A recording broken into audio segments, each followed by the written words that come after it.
Hey, Joe, your Pet Boys Tech here. Over the years, I've helped a lot of customers keep their vacations safe. Just a little prevention is always better than risking your trip. So stop by Pet Boys and save $50 off any Wagner Premium Brake Service. And before you travel, we'll check your fluids and alignment, as well as rotate and fill your tires for free. Pet Boys uses the highest quality brands for the best prices around. You have my word. Offer through May 27th with mail-in rebate. Free services for rewards members. See restrictions at petboys.com. Blog Talk Radio. Welcome to Voices for Change 2.0, the only podcast that focuses on mental health while mixing in movies, music, books, sports, and pop culture. Here are your hosts, Rebecca and Joe Lombardo.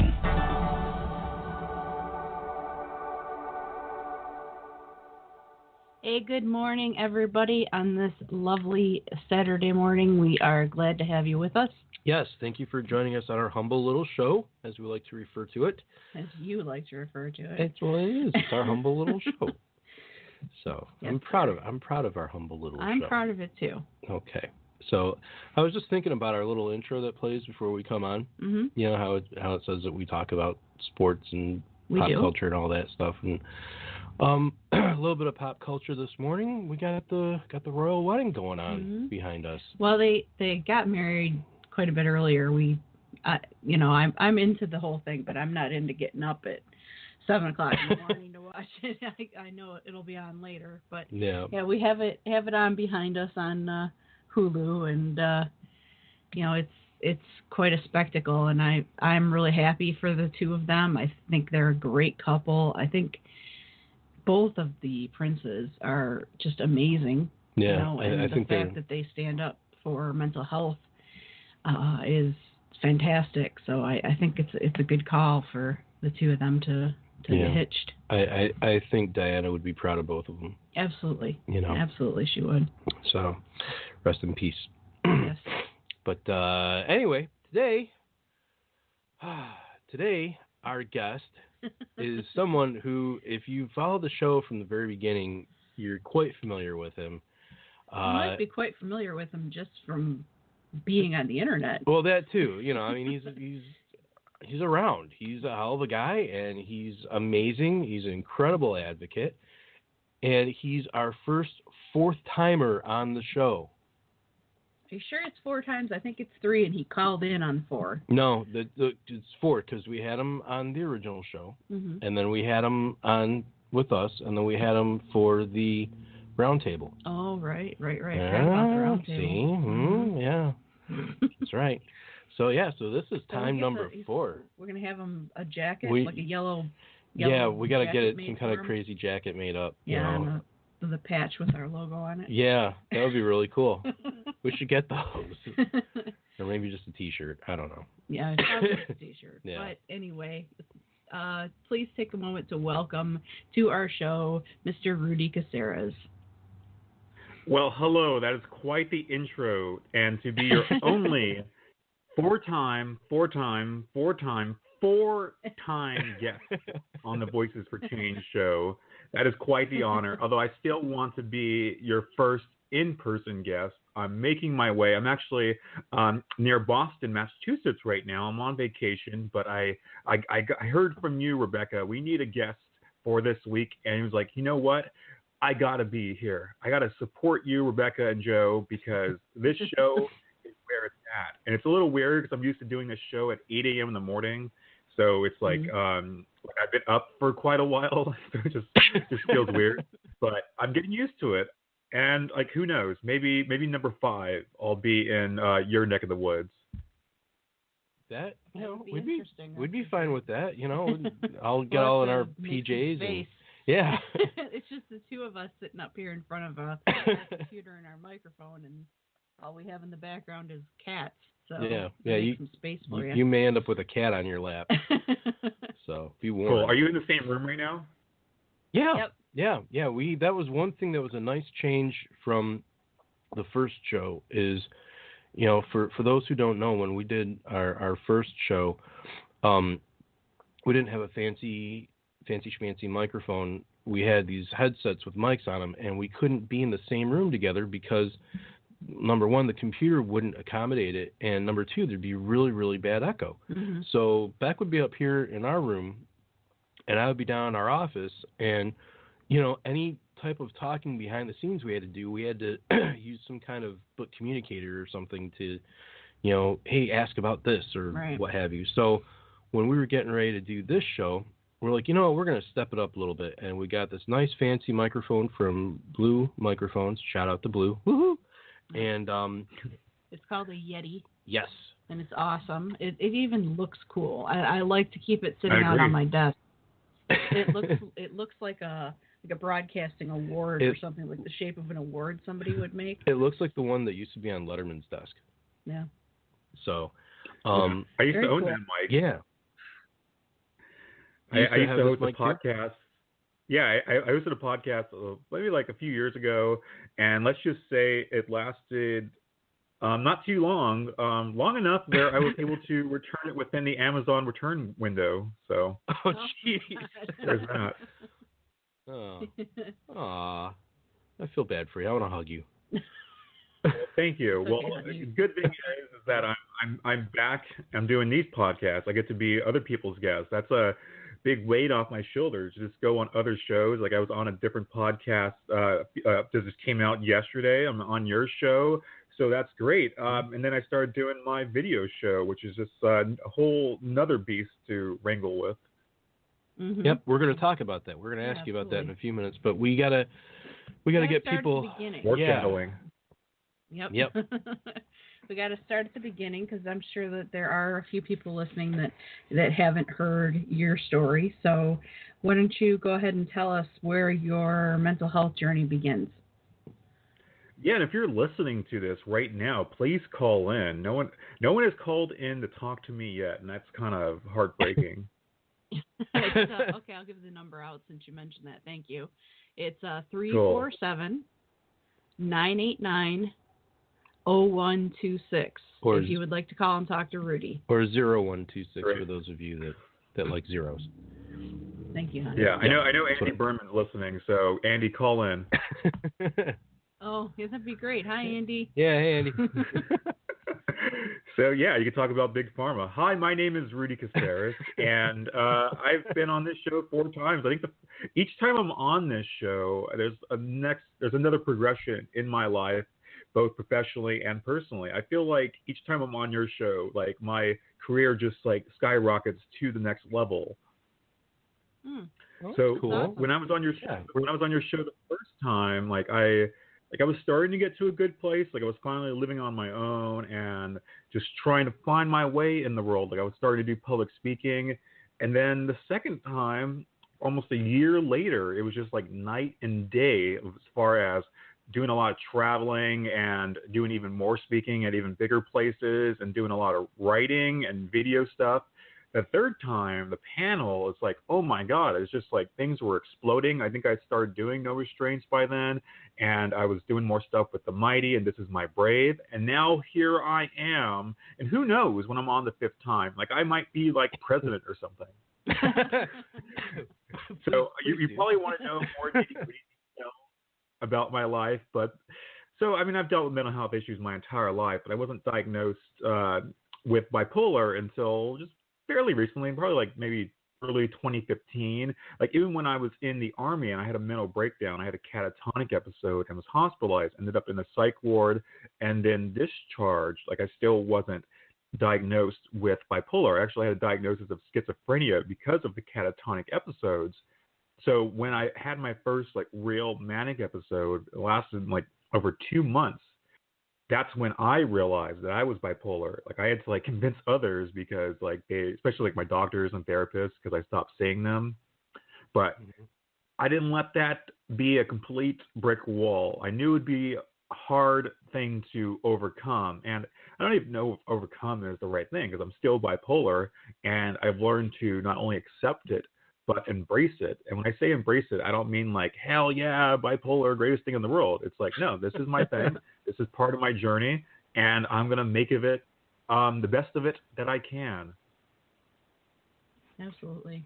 Yeah. That's the way you have to look at it. There's, if you pick any other path, guilt or shame or, grief or any of those other things, once you get your diagnosis, you're not, in my opinion anyway, you're not as likely to prosper in life as you would if you kind of faced it head on and just said, hey, this is me, this is my thing, this is what I got to deal with, let's do it. Yeah.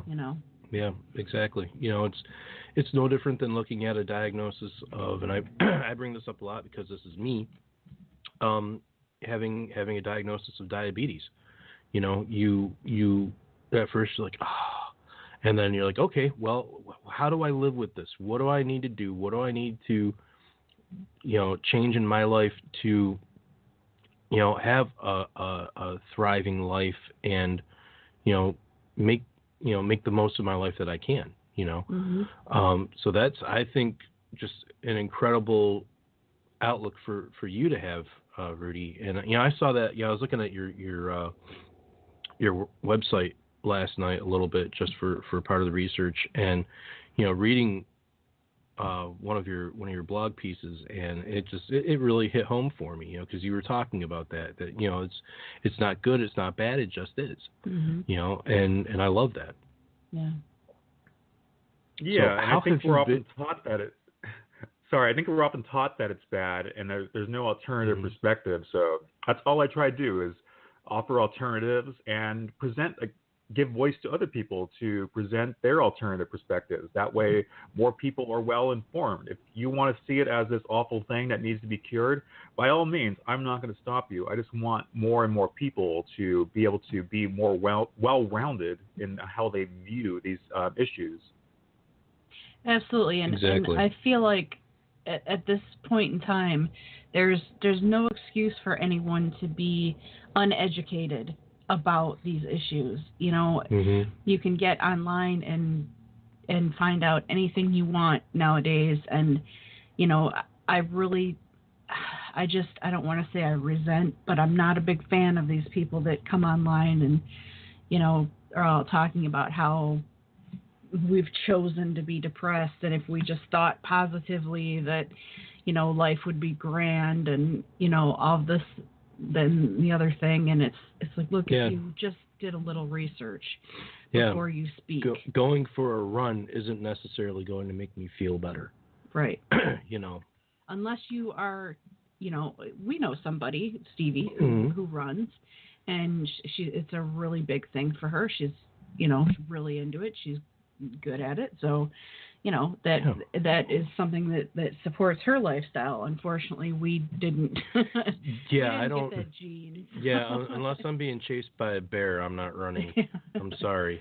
So, Yeah, and I love bike riding, especially first thing in the morning. But it's not like that feeling that like the dopamine keeps me going throughout the day. Like eventually, I'll settle back into my baseline depression, and that's. Right. That is what it is. One of the things I've had to learn, it's not necessarily a bad thing to be depressed. I feel not enough people are okay with being depressed. It's just part of the human experience. Now, obviously, I don't want to get so depressed that I start like contemplating suicide, but it has taught me to be a more empathetic person, to take time to recognize what I'm feeling and why, to be more introspective, and to kind of slow down at times, to practice self-care. I mean, we always talk about self-care in the mental health world, but it's like not enough people are doing it outside of that. Like I feel like we're at the forefront of self-care and promoting that and making it feel like a normalized thing. And I think that's one of the great achievements in the mental health community. And I want to spread that around. I wish more people would be aware of this concept and practice it. Yeah, exactly. It's hard though. I'll tell you, just for me personally, I have this overwhelming feeling of guilt that builds up when I'm taking care of myself and not trying not to worry about other things that are going on around me. And I think I need to find within myself, I need to find that place that okayness. Yeah, that lets me be okay with that. And I can understand why some people find it find it difficult. But I agree with you that it's definitely being promoted more and more. I see it more and more online and, all over Twitter. And I think that you're right that we have made some really giant steps in pursuing a happier lifestyle. Yeah. Yeah. There's days where Beck will send me a message where she's like, I'm a waste of space and all this stuff. And I have to talk her through it and say, hey, look, you're having a bad day today. And there's nothing wrong with that. That's quite okay. Take some time for you. Things are going to get done. One way or another, you're going to do them or I'm going to do them, but they're going to get done. The most important thing is that, you're getting yourself to a good place in your head, Yeah. It's not easy to do, but I try. Yep. Yeah, Rebecca, I have feelings like that too. And I used to tell myself that once I start having more success, that I wouldn't have those feelings anymore. And that is so wrong. And I talk to people that are way more successful than me, that they still deal with those that self-doubt and those self-image issues. And it can be a hard thing to deal with because it's not reality. And that's the hard thing. There's a lot of depression that's based in reality, but things like that, they are not. But we just keep telling it to ourselves over and over again because we're seeing all the negative things that we do, whether it be like us screwing up of somehow I went up on my lines and in a speech, or like I had a technical issue doing no restraints, or so on and so forth. Those are the things that I focused on, whereas everyone else, they couldn't care less because they think that all the great things that I'm doing is this momentous thing. And for me, I think I'll always deal with that. I think I'll get better. Mm-hmm. I have to, otherwise I'm just going to crack someday. But that's just part of my life, and it's not going to change no matter how successful I get. Yeah, I get that. I would go through that back when I was playing in bands. We'd have a show, and something would go wrong for me during the show. And the one that stands out really, really bad for me is the very last show I did with my band. I was having a problem with my amplifier, and it was a power problem. The thing was underpowered. I was plugged into a bad plug. I found out after we got done playing, and that's all I could focus on the entire show was that I sounded like crap and I was distracted. And everybody after the show, including Beck, was coming up to me and saying, hey, you guys did great. You were this, you were that, yeah, blah, blah, I blah. had no idea. She had no idea. And I was fit to be tied because it was our last show. And instead of just enjoying the experience of being on stage the last time with these guys, I let that get to me. And, that tainted that memory for me for the last seven years. So what are you going to do? So, Rudy, why don't you tell us about your new weekly podcast, No Restraints? Yeah, I first started interviewing people on Facebook Live pretty much a year to this date. I just got the Facebook thing that told me that. And it started out as a way I wanted to find a way to collaborate with this person named Emily Roberts, who we were both doing videos for the website Healthy Place at the time. And we were both admired each other's work, and I wanted to find a way to interview each other on Facebook Live, but there wasn't a way to do that. And finally, I found out about this program called BeLive.tv, and I tried it out. It worked. That was the one thing that blew my mind. It's like, oh my God, it worked. We didn't break Facebook. And Emily and I, we did it a few more times, and I've since had her on once this year. Just because she's just amazing. She's the kind of person where I can just ask her a simple question and she can roll with it. I can basically ask her anything and she's going to have a great response to it. I look back on some of those early interviews. It's just, for me, definitely to me, it's rough because I'm just feeling my way through in the dark, and just I'm not an interviewer person. I didn't set out to do that. Like I said, I just wanted to collaborate with her. And then other people approached me and was like, hey, can we do something like that too? And then I was starting to do it every week. And then it was getting to December where I was like, man, I've been doing this for a while. I've had on all these guests. This is kind of a thing, and there's no turning back because it's getting a response. There's lots of great engagement, viewers, new people coming on, new people following me.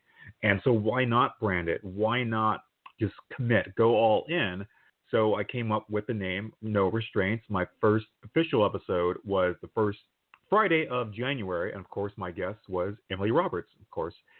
And from then, it's just kind of been a weekly thing. I don't think I've taken a break since then. I mean, I do a Facebook Live for the Mental Health on the Mighty page on the second Friday of the month, but otherwise, I'm always doing No Restraints. And so I did one on Friday, yesterday, my God, in Boston, in Cambridge, Massachusetts. And I had a guest, Dr. Dan Fisher, CEO of the National Empowerment Center, one of the driving forces for the Alternatives Conference coming up in Washington, D.C. in about a month. So that's 2 months. That is an awesome thing to do, just like just interview these awesome people that I normally wouldn't have a reason to talk to in video form. Because a lot of these people, we will share messages or comment each other's posts, and we've known each other for a year, 2 or 3. But this is an awesome way, the Facebook Live format, to be able to talk to these people and have a meaningful conversation. It's a great thing. And like, there's deal with all the technical issues, all that stuff. That's totally worth it. The good far outweighs the bad, because no one else was doing it at the time. There's a couple more shows that has the interview split screen format, and I think that's a great thing because it's an awesome format. But since no one was doing that at the time, it kind of like helped me differentiate and find my niche. So No Restraints with your host Rudy Caseres. You know who's going to be my guest this coming Friday? Who? I'll let Rebecca guess. It's me. Is it? Yeah. I don't know. She doesn't tell me anything. Yeah, I do. I tell you okay. everything. Well, We've been married almost let you 17 guess, years. Yes. No restraints, no secrets between you two. Come on, you should know better. Rebecca is going to be my guest this coming Friday. There's no secrets. It's been a long time It's a coming. Yeah. Yeah. Definitely. I'm a little bit nervous about the whole video thing. I have a face for radio, so. You do not. You're gonna have to remember to take that piece of tape off the camera, though. Yeah. Yeah, you're gonna be great. Oh. Yeah. Well, she already is great. When she tells me stuff. You know any people that I've interviewed where they've never done anything like this before? Well, I mean, as far as the split screen interview format, it's probably 100% of people. But you know any people that I've interviewed where they came in so nervous, or they had never done Facebook Live, they've never done video. And I've done stuff where This Is My Brave, where I host another show called Brave Chat Live on Wednesdays. And oftentimes I'm interviewing people who are not social media savvy. So they might have shared their story, they might have been a producer of the show or a major funder. But that's totally fine. 9 times out of 10, they have a great time. It's fun, and the time passes by, and that's what I love about it. Like some of these shows, like yesterday, it went past the hour mark, and I felt like I could have gotten more and more and more. It's a great thing. So you're going to have a great time, Rebecca Lombardo, author of It's Not Your Journey. It's written on the calendar. That's why I assumed you knew. But I didn't. Yeah, I haven't looked at that. So I forgive you. Thank you. Maybe that was a plea. Maybe you thought that was a plea to you. Please do not use restraints on me that day. Well, we're gonna let that. Yeah. You have also been working with This Is My Brave. You've got a relatively new position with them, don't you? Yeah, I mean, I've known Jennifer Marshall, the co-founder and executive director of This Is My Brave, since 2015, and I've been to a couple shows. I was a cast member of the 2017 Los Angeles show, and that was a great thing. That's on YouTube right now as well. And I've kept in touch with her. Anytime I'm in the D.C. area, I'll see her. We've bumped into each other at other conferences across the country. And so she reached out to me maybe in January, February. She wanted me to start doing Facebook Live like I was doing with No Restraints for the This Is My Brave Facebook page, where I'd interview different alumni of past shows and producers and things of that nature. and it's been great so far. It's a little different from my usual show because obviously it's centered around This Is My Brave and getting people to praise it. I'm just praise, of course, and to get more people engaged, especially with our alumni, who oftentimes they kind of slide away or they move on, and we want to reassure them that you're always can be a part of the This Is My Brave family. Doesn't matter if you were in a show 3-4 years ago. We still want you to feel like you're in this community and find new ways to highlight your work you do, because oftentimes people that do a show and they get inspired to do even more stuff. I've interviewed people who have written memoirs as a result of doing that experience. It was such a watershed moment in their life because oftentimes they've never even shared their story publicly or even with their family and friends. So that's been a great thing. That's every Wednesday at 3 p.m. Eastern, facebook.com/thisismybrave. And now the most new thing is that I'm going to be producing the 2018 Los Angeles show on September 22nd.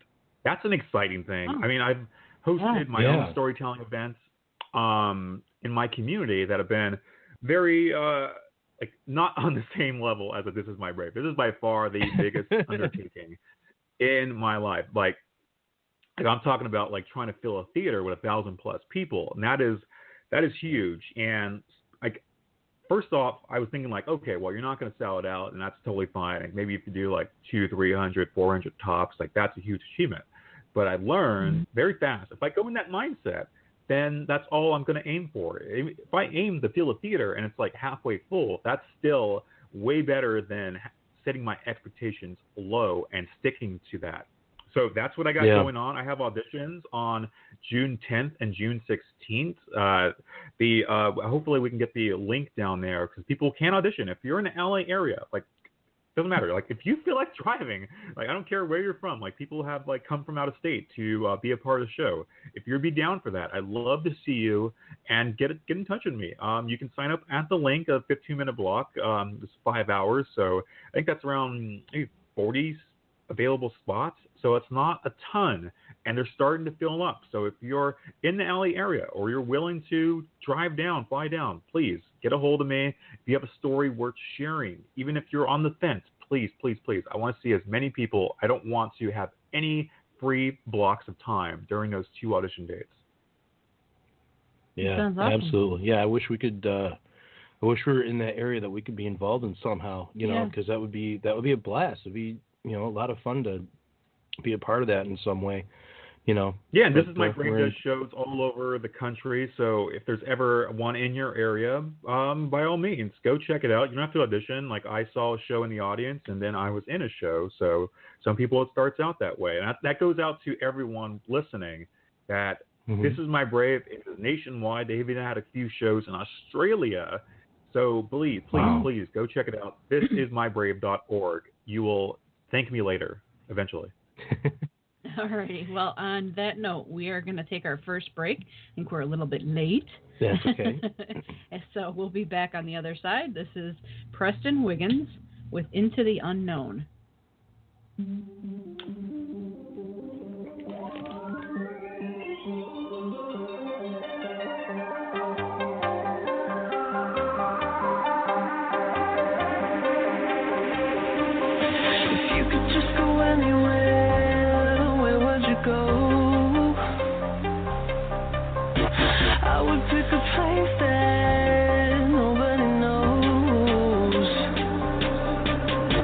Don't you ever wonder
welcome back to Voices for Change 2.0. I'm Joe. This is Rebecca sitting next to me. And if you're just tuning in, and you should have tuned in from the very beginning for this show, because we are talking to the wonderful, the talented, the handsome Rudy Caseres.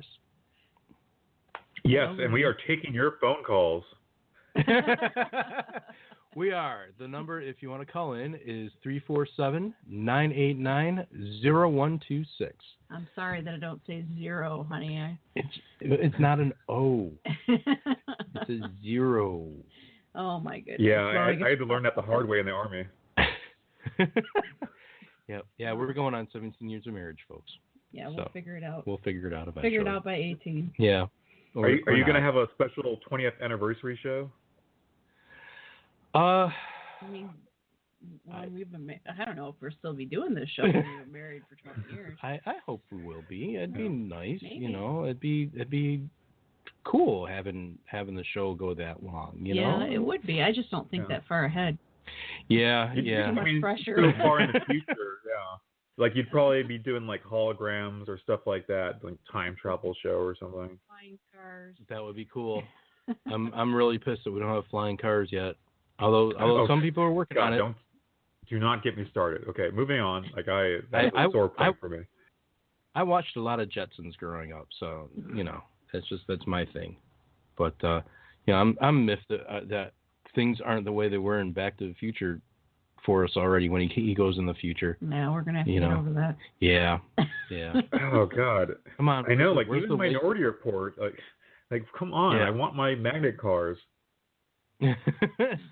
That's probably coming pretty soon too, you know. But so, are you still doing speaking engagements as well? Yeah, no, it's kind of slowed down. Like I thought, like the more online presence I would have, the more speaking work I would get. But it's like the exact opposite. But the speaking work that I do is great. Like I feel like I'm like just how like I feel more confident and sharp as an interviewer. I feel like I'm more confident and sharp as a public speaker, and it can be hard at times to try to psych myself up because it's like, oh, I've told this story so many times. But usually when I'm on there, when I'm in front of the audience, I'm fully on and I get so engaged. I get so into it. It just like brings so much life into me. I can be having the worst day and not want to do it. I've thought about that at times. It's like, you know what? This is not, like, I don't know if I can do this today. Like I've done this a million times and it's just kind of getting old. And then I get on there and it's like, yes, this is why I do it. It's a great thing. I mean, I've had bigger speaking engagements. Like I got to speak at the state capitol last year alongside people like Richard Dreyfuss and Kevin Briggs and Paul Gilmartin, host of the Mental Illness Happy Hour. I got to speak at the Kaiser Permanente National Quality Conference at the Disneyland Hotel in Anaheim. Those things are cool, and that's exciting, and I wish I could do more of that. So be on the lookout for more and more fun stuff like that in the future, because that kind of stuff, it's just those are life-changing moments. Absolutely. Yeah. Yeah.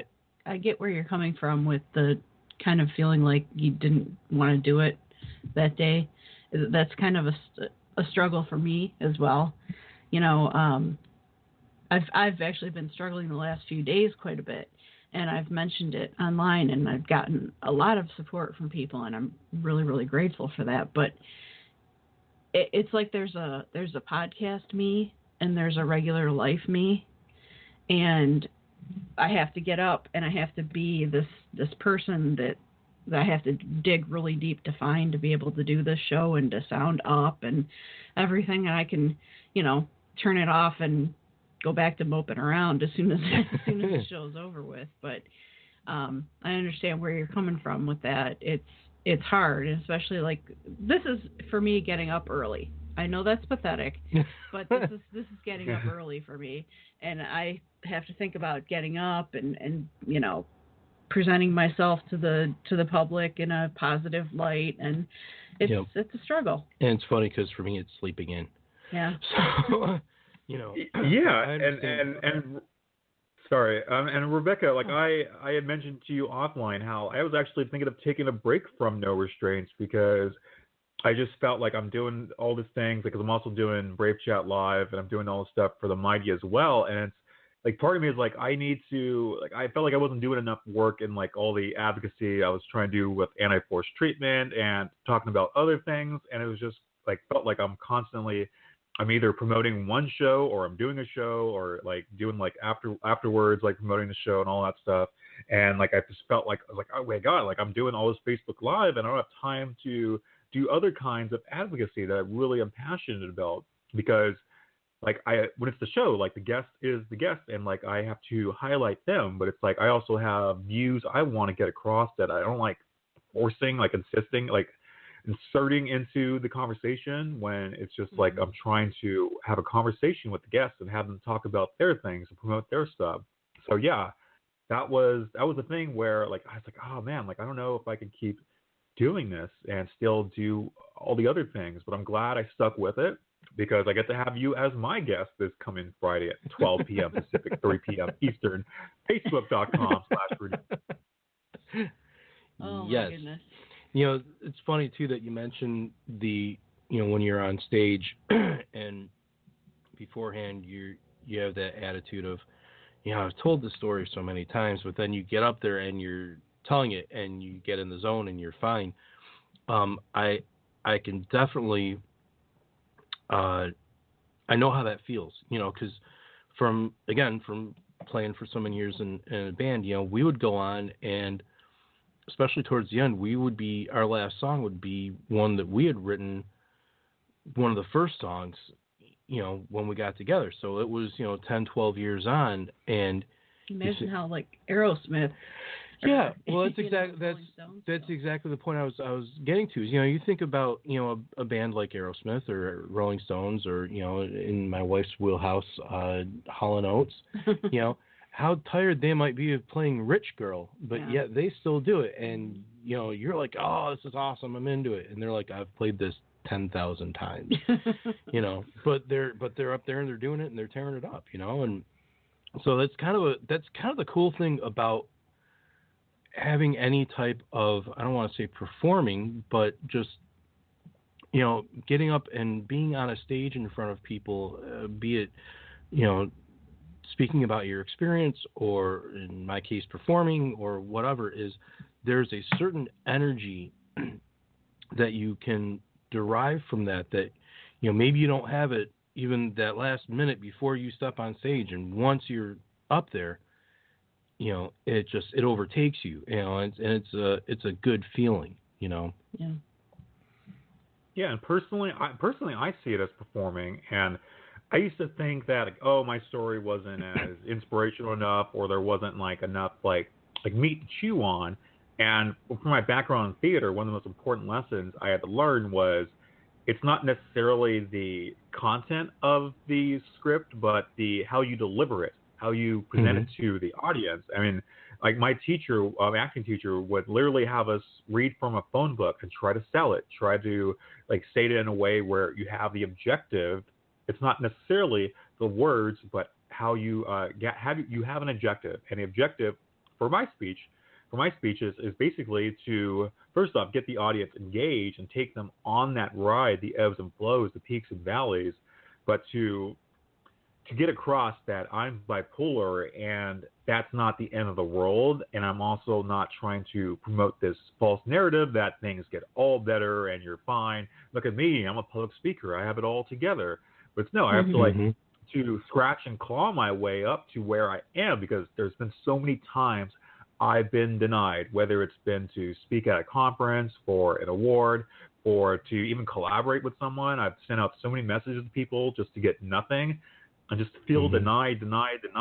And I refuse to do that now. It's going to happen, but I'm going to refuse to let that stop me, because one door closes, I'm going to be knocking on 10 other doors. And I try to get that across to people, that no matter what kind of adversity you have, you can still be I was going to say the ASS word, but you can be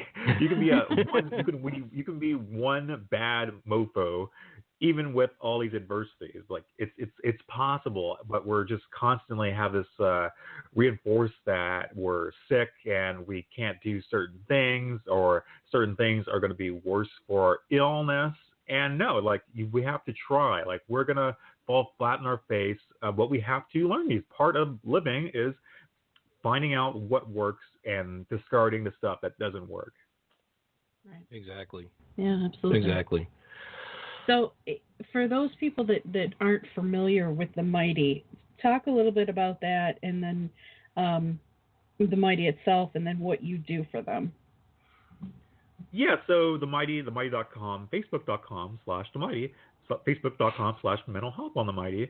It is basically anyone can submit their story of lived experience with either mental illness or chronic illness, cancer, autism, all kinds of other disabilities and illnesses and diseases.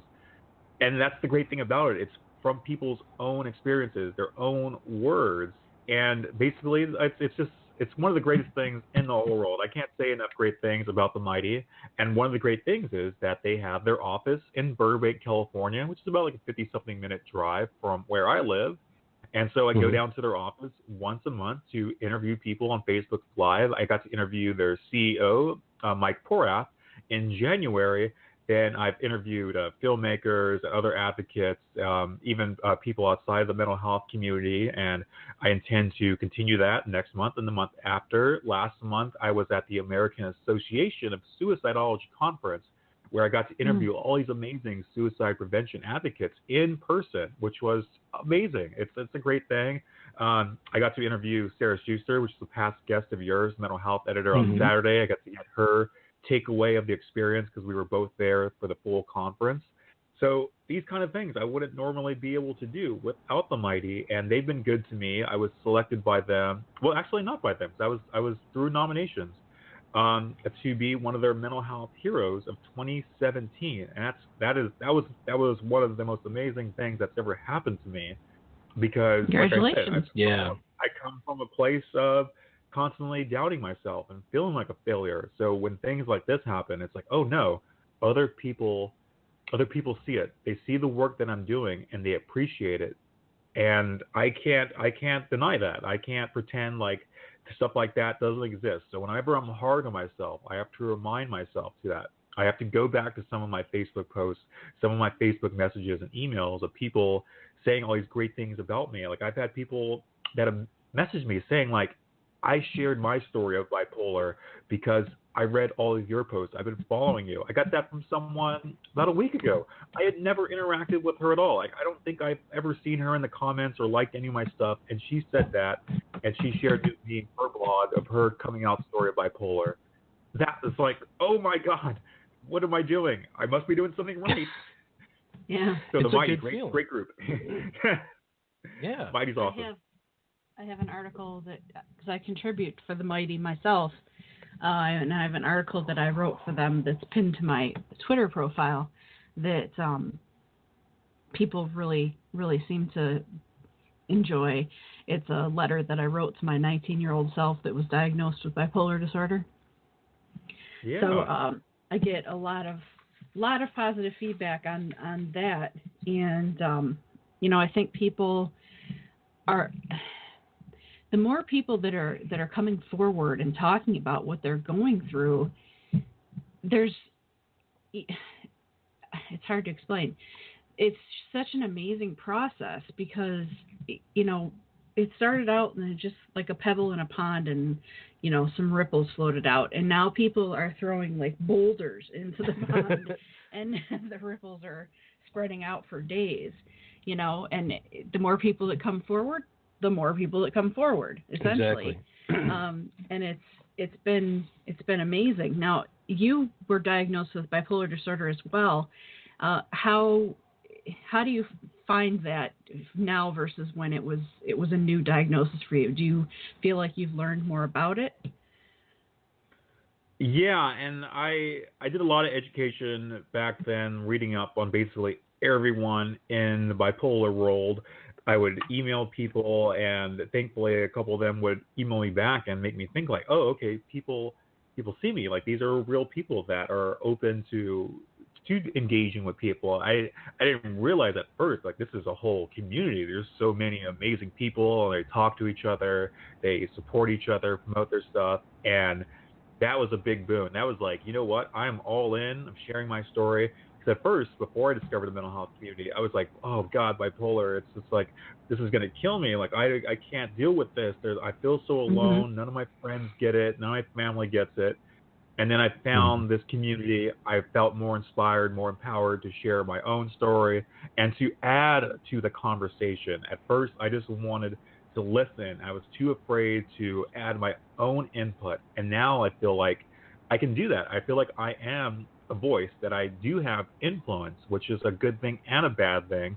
But I'm constantly learning. I'm sure I'll look back on stuff that I've written and produced like now where it's like, oh my God, like I was so uninformed, but that's just part of living. So I'm constantly moving forward, evolving my views on bipolar. But I think right now I'm confident with just saying that I am bipolar. I know there's a lot of push for first-in-person language, all that stuff, but I don't see it as a bad thing. I also don't see it as a good thing. I just see it as part of who I am, and I'm doing all I can to make the best of it.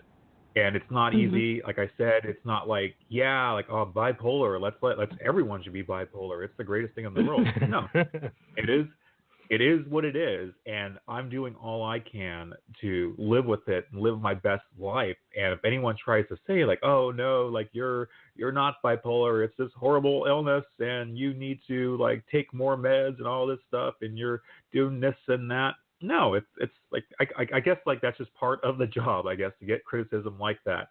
But bring it on. Yeah. Yeah, it's one thing I found out for certain when I put my book out was there was going to be, I was a first-time author and I wasn't anticipating negative reactions, not the type of negative reactions that I got anyway. It's. When it's a story, it's your life essentially that you're talking about, and people are coming back and saying, she's just a narcissist. This is bull stuff. iHeartRadio's listening. Yep. Yeah.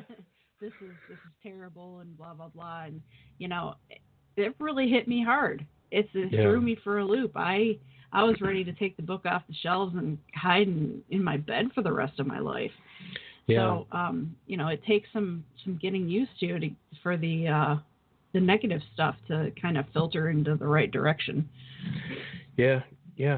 Sometimes it's a matter of, pulling what you can from the negative stuff and trying to glean some good from it. But, or rising above it, and saying, well, this person doesn't know me. They don't know my story. They're making assumptions based on their life experience. That's why the book's called It's Not Your Journey. It's mine. That's right. So what does the future hold for Rudy Caseres? Being the only 5-time guest on Voices for Change 2.0. I guess. Well, we're getting there. Yeah. Yeah. I mean, like maybe next week's guest councils, I can just do it every week. We'll see. We still have to work on that adoption too. By the way, a little reminder there. That adoption? Yeah, he wanted us to adopt him. Oh, I do not recall that. Oh, yes. That's it. I remember that. By all means, it is not too late. Trust me, you'll get some of my VA benefits too. There we go. So the future, I think the future, like I'm obviously going to still doing what I'm doing. I'm not going anywhere as a mental health advocate, as a public figure. I'm going to continue with no restraints. I'm going to keep building that up more and more, even if I have to just spend my own money. Like I love it. I love it. And I'm just like fully committed to that. There's no turning back, and I want to evolve it. I want to do more in-person interviews, especially when I'm traveling. I don't want to use travel as a reason to not do a show on a Friday. I want to do more surprise episodes. I had a bonus episode last week with Kevin Hines, and that was like at Fox Studios. I've never done anything like that, so I love switching it up. And like it's just I want to interview different kinds of guests. So like when I interviewed Dan Fisher yesterday, he's got completely different views than some of the other guests I've had in the past, and that's fine. They're my guests. It's not like they're presenting my own views, because that would be boring just to be talking to a mirror. So I want more more guests like that, to switch things up, present new views. I think that's my greatest strength, to bring people together, not to live in harmony because that's futile, but to bring ideas together, to have these discussions in a way that's productive. I know things can get kind of nasty on social media. People can write hateful comments and stuff like that. That's just part of the job, I guess. But I'm going to do all I can to keep moving forward, bringing people together, whether it's in person with This Is My Brave, through video and Facebook Live, through Brave Chat Live and No Restraints and The Mighty, doing in-person interviews, public speaking. I want to do more writing. I've actually only written 5 pieces for The Mighty. I know it looks like I do a lot with them, but I need to do more writing. I don't think I have a book in me quite yet, but maybe like when I'm like your 10th time guest, I'll have a book in me. We'll see. That would be a reason to have you back for sure. Absolutely. Absolutely keep pushing the writing, because I love your writing style. It's great the views that you have and how you express them, and I enjoy reading it. So definitely, hell yeah, go for it. Great. Can I do some shameless self promotion? That was going to be our next question, was for you to shamelessly self promote. Yes, shame. So, once again, I'm Rudy Caseres. I'm the host of No Restraints. On the live stream is facebook.com/Rudy Caseres. And if your Facebook is not your thing, that's totally fine. They steal your info and privacy anyway. Go on to sorry, I love Facebook.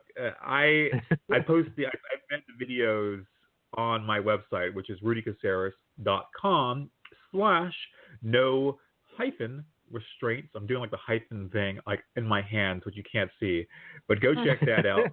Rebecca and Joe will be gracious enough to post the link on there. So if you go to the website, you'll actually see all of the episodes in reverse chronological order. As I post so much on my Facebook page, that it can be hard to kind of seek those all out. So go to the website; they're all there. I actually got to post like yesterday's episode. I usually post it like a few hours later, but hey, I'm traveling. It's my vacation time. Don't give me a hard time. So go check those out.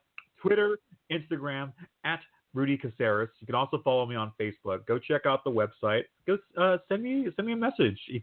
Slide into my DMs. I love it hearing from people, and feel free to engage. I love doing that. I practically live on the internet even when I'm traveling. So those are your go-tos. Actually, go check out thisismybrave.org. And even if you're not in my area, go check out other shows. There's shows going on all the time. Like I think there was a Bentonville, Arkansas show yesterday. There's a Boston show on Monday. Go check it out. Great organizations, themighty.com, obviously. And go follow Rebecca and Joe on Twitter as well. Go buy their book. And let's spell your last name out for anyone who isn't certain on how to spell it. That's CASERES.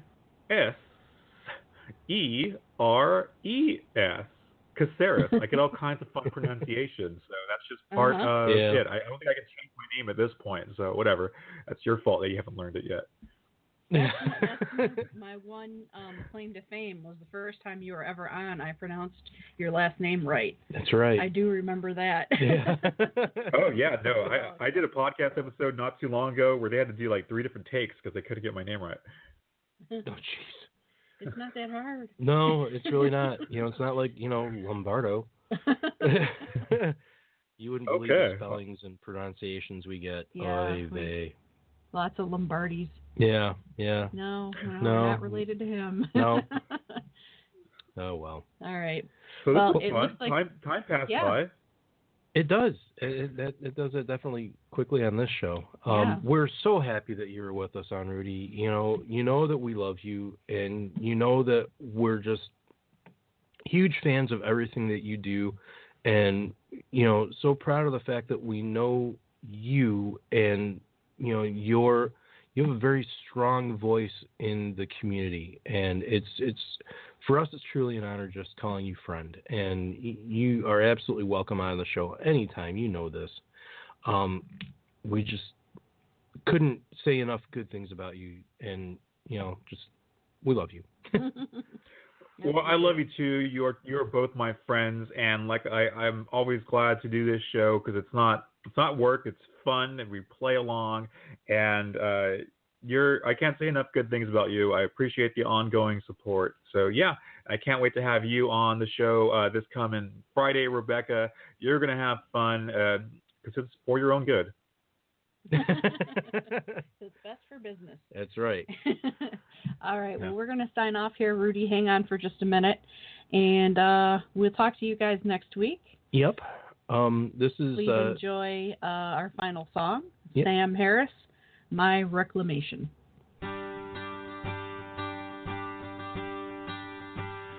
When the river is too wide to cross, and the water is raging too fast, when we see the destination but cannot make our way, we will build a bridge of brotherhood and cross the river at last.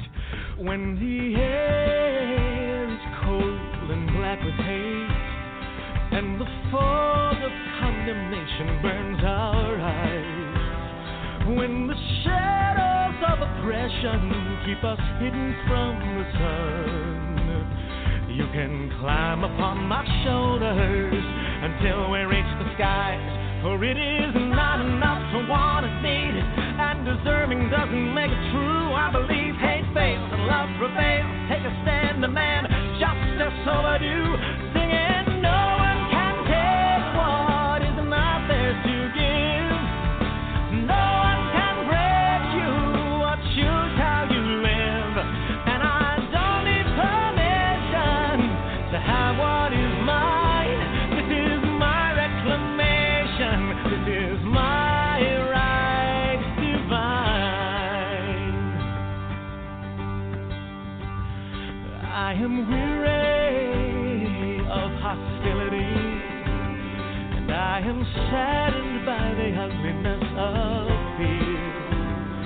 I'm confounded by morality that builds a bitter wall, but I will bare my heart to you so all the world will hear that it is not enough to want and need it, just to forward and delete. I believe hate fails and love prevails. Rejoice the choice, take our voices to the street, singing no one can take what is not theirs to give. No one can break you or choose how you live, and I don't need permission to have what is mine.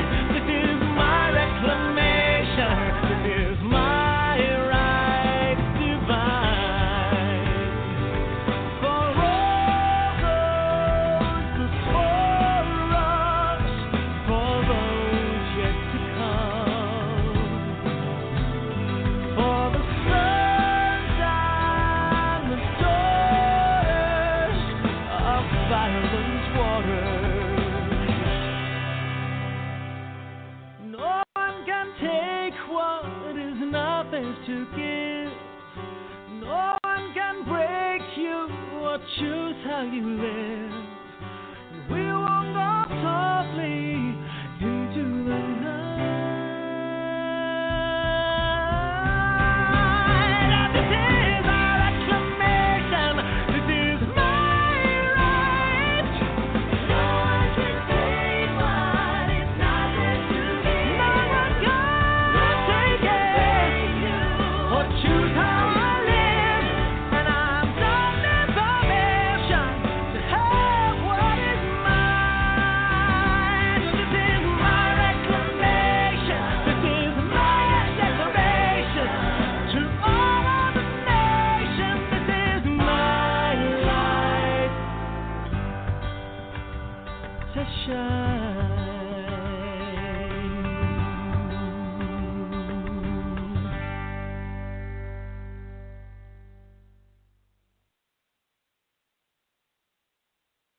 Don't miss the Mental Health Memoir of the Year, It's Not Your Journey. It's Not Your Journey is the true story of one woman's 20-year battle with mental illness and her recovery from a suicide attempt in 2013. Rebecca Lombardo candidly reveals her real and raw emotions in dealing with depression, bipolar disorder, the loss of her mother and brother, and more. Pick it up today on Amazon.com or visit www.RebeccaLombardo.com for more information. Join us next week as Rebecca and Joe continue to battle the stigma of mental illness. Follow us on Twitter at Voices for Change RJ and on Facebook at Voices for Change 2.0.